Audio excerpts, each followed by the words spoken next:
In this video, we're going to talk about a question that I get all the time living in the Bay Area as a financial planner, and that's, should I buy a house in the Bay Area or San Francisco or San Jose or somewhere in this area where the property values are obviously extremely high? Is it worth your investment? That's what we're going to take a look at in this video coming up.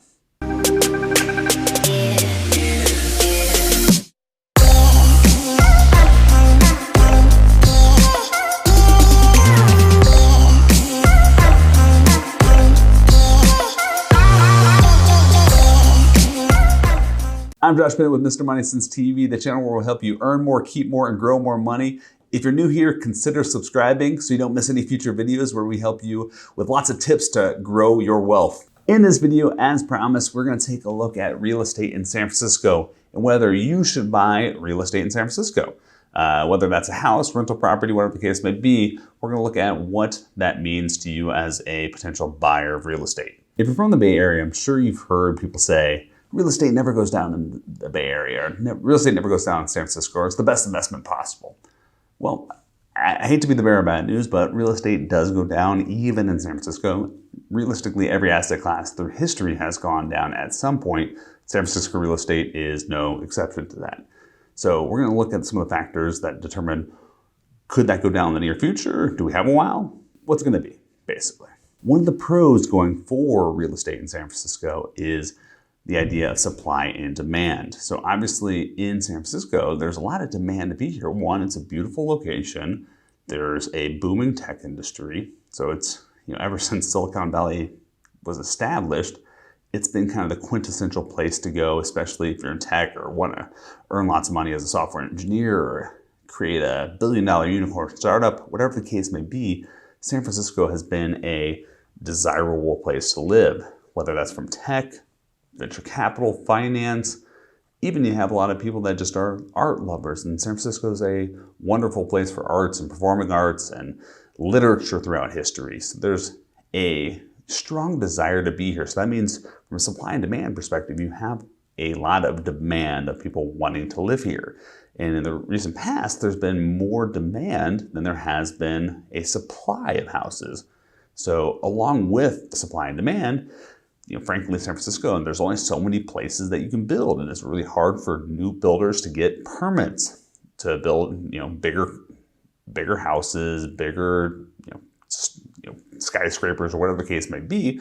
It's really hard for developers to really expand, and that's because, one, you have earthquakes here, so it's harder to meet those specifications as a developer, but also you just have a lot of bureaucracy that you have to get through in order to get the permits to build. And there's going to be neighbors that are going to be arguing because there's going to be disputes over views and things like that. So the supply has not been able to keep up with the demand in the Bay Area. And that's what you've seen cause these rapid increases in the value in San Francisco.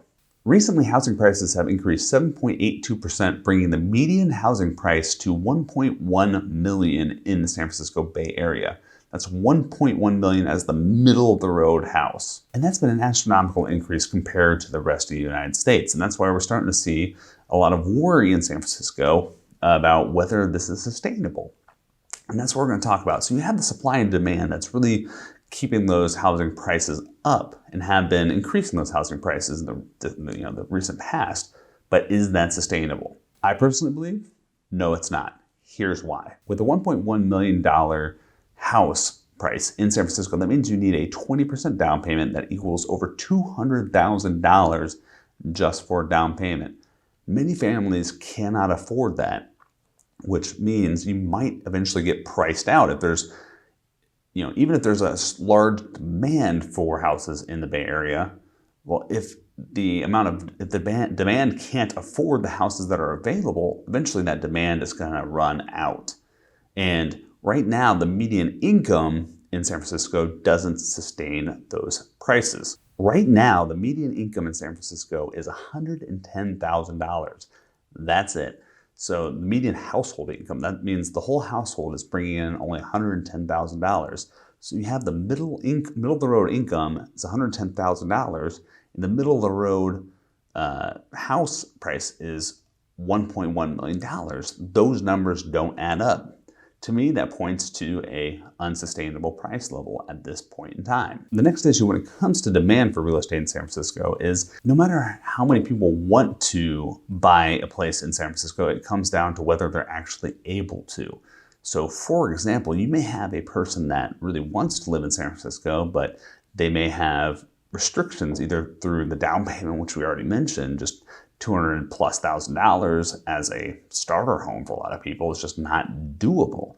And especially on like $110,000 salary or less. So that's going to weed out a lot of demand just from a sheer down payment perspective.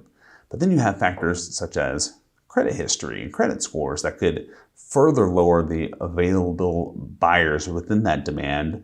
And again, that could lower the potential kind of buyer pool that's available to kind of sustain those real estate prices. So if there's, for example, if you have a large population that doesn't have 700+ credit scores, well, they may not be able to go get a $900,000 mortgage loan. They just may be weeded out because banks aren't willing to take $1 million risk on people without good credit scores. And so that could weed out a lot of the herd. So even though you have a lot of demand for the Bay Area, it could be essentially artificial because a lot of that's going to get weeded out either via down payment costs or credit scores. So that may not be sustainable enough, that demand may not be sustainable enough to keep real estate prices up in the long term. Another factor is just sheer math. So let's look at real estate as an investment currently in San Francisco, and I'm just going to use round numbers without doing the actual calculations right here, but just to give you an idea, let's take that $1.1 million house, so just the middle of the road house. Well, if you get say $900,000 mortgage on that property, well, you're gonna have to pay interest on it. So if you're paying interest on that over a 30-year time frame, that means you could end up paying another $1 million in interest, which now your housing costs are up to about $2.1 million. And then if you add in another couple $100,000 for repairs, remodeling, all these extra costs that goes into owning a house over the course of say 30 years, that house could end up costing you closer to $3 million. So now that $1.1 million to get your actual investment return on that, you need to make some significant ground over the years, and your house has to be worth $3 million+ before you even start getting your money back on that investment. So math is really working against you when it comes to that, just because you have to take out so much debt, and that debt compounds against you. And it's also just a high cost of maintaining a house in the Bay Area. So these costs really work against you in terms of return on investment.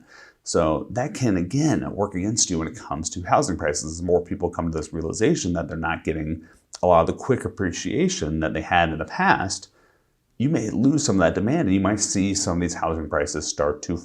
One final thing working against current valuations of real estate in the Bay Area is earthquakes. So it may come as no surprise that there are earthquakes in San Francisco, and earthquakes can impact housing values, not just from the fact that people will get scared and potentially leave if there's a large earthquake, but if there's a large earthquake, say a 7 or bigger, that has the potential to ruin foundations, knock houses down, all these bad things that can happen from just the sheer damage that an earthquake can cause. And if houses are starting to go down, people may not have earthquake insurance. They may be priced out of being able to repair the houses and forced to sell the land or whatever the case may be. All these bad things can happen if there is a large enough earthquake, and that could really depress housing prices. So if you're, for example, buying a $1.1 or $1.5 million house, and then there's a 7.5 earthquake tomorrow, that could do some serious damage to the value of your house, and to the extent that you may not recover from that property decrease. And the reason I bring this up is because there is about a 51% chance that in the next 30 years, over the course of a typical mortgage, there could be a 7.0 earthquake or larger in the Bay Area. So 51% chance of a 7.0 or higher in the next 30 years, so within your typical mortgage time frame. So these are some of the things that are working against you when it comes to real estate in San Francisco.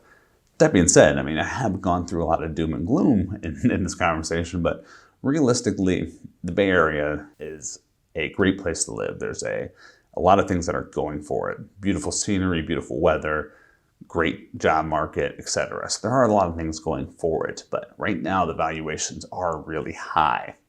If there's a recession or some sort of pullback, that's when you could really see some pricing opportunities really present themselves to buy real estate and have it be a good investment in the Bay Area.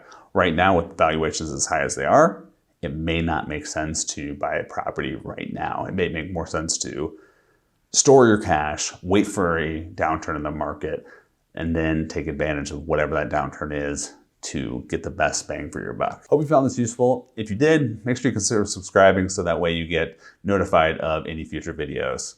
Cheers.